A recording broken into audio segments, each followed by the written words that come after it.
ஆம் வளைவு வரைகிறதுக்கு 1.25 இன்ச்சு நான் அந்த இடத்துல வைக்கிறேன். நீங்கள் சென்டரில் 3 இன்ச்சு 6ல் பாதி 3 அங்கே வச்சு ஒரு மார்க் பண்ணிவிட்டு அப்படியே அந்த புள்ளியோடு சேர்த்து ஒரு வளைவு வரைஞ்சிக்கோங்க.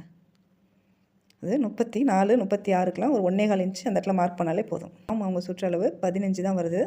அந்த 15 எப்படி கரெக்டாக 1.25 வச்சா மட்டும்தான் உங்களுக்கு அந்த 7.5 இன்ச்சு கிடைக்கும். அப்படி இல்லைன்னா எப்படி கால்குலேட் பண்ணணும் அப்படின்னா, நீங்கள் இந்த பாடி சுற்றளவு 9, 4ல் ஒரு பகுதி 9, அந்த 9ல் 1.5 மைனஸ் பண்ணிக்கோங்க, 7.5 வரும். நீங்கள் எந்த அளவு இருந்தாலும் 1.5 இன்ச்சு மைனஸ் பண்ணிடணும். அதான் ஃபார்முலா. பண்ணிவிட்டு பார்த்தீங்கன்னா ஆமோட அந்த வளைவு கரெக்டாக வரும் உங்களுக்கு. நம்ம இதை அளந்து பார்த்துடலாம். கரெக்டாக 7.5 வரும் பாருங்கள், 7.5 இன்ச்சு. நீங்கள் அந்த 1.25க்கு மேலே வச்சிங்கன்னா கம்மியாகிடும், 1.25க்கு இங்கே கீழே வச்சிங்கன்னா அதிகமாகிடும். நீங்கள் கரெக்டாக 1.25 வச்சிங்கன்னா அங்கே 7.5 கரெக்டாக கிடைக்கும். போயிட்டு பாருங்கள்.